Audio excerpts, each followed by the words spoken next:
Data types.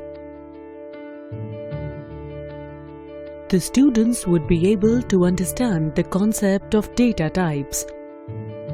Rahul has bought some new books and wants to arrange them on his study table. Oh, there is no space on the table. Maybe I should create some space to arrange these books.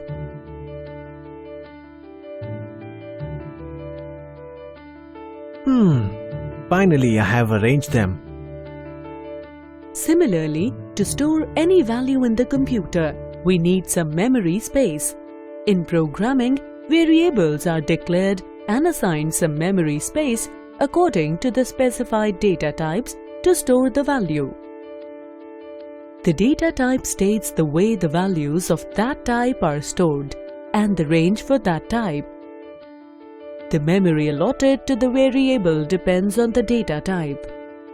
For example, the data type short takes 2 bytes of storage in the memory, whereas float takes 4 bytes of storage. The size of data types differs in various programming languages.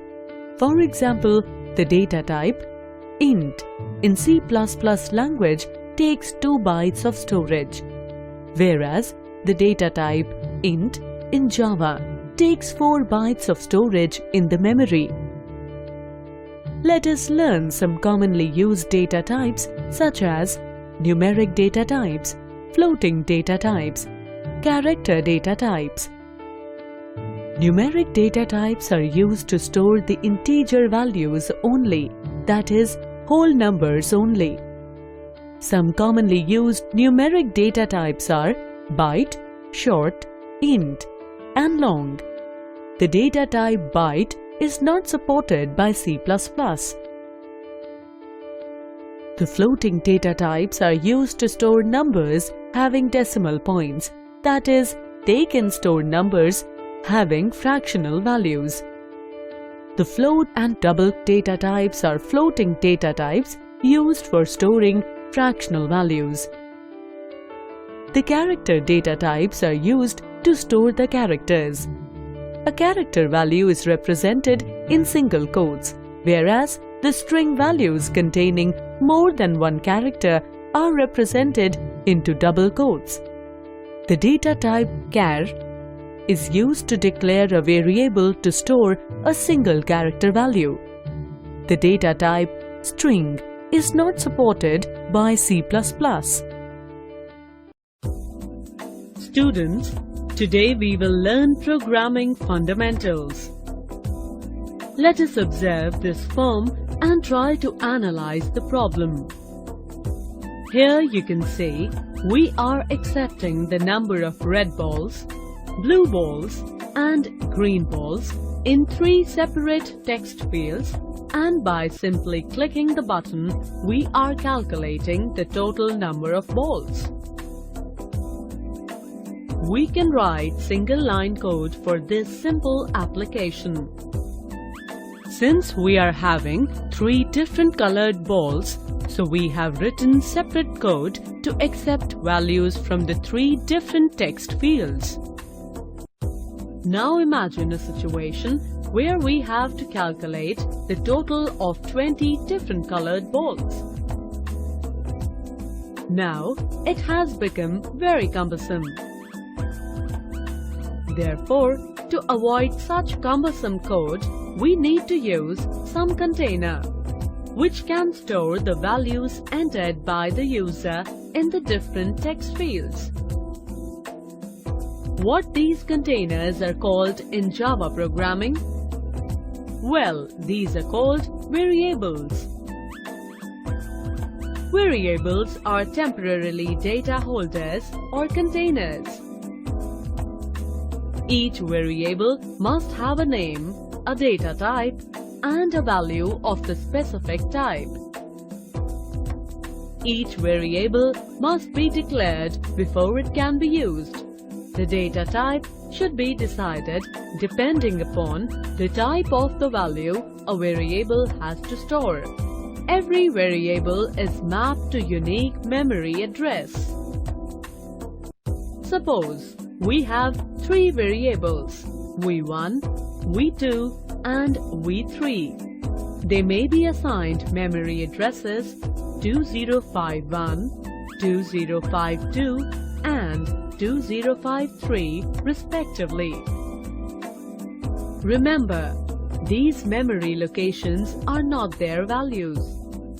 Values of variables are what we assign to them. That means we can assign value x to V1, 12.45 to V2 and 46 to V3. Let's think, what does these variables do in the previous program code for calculating total number of balls? Okay, let's rewrite this code using the concept of Operators. Learning objective. The student would be able to understand the use of various operators in programming. While doing a program, we may need to do some calculation. Do you know how such calculations are done in programming? The calculations are done with the help of operators.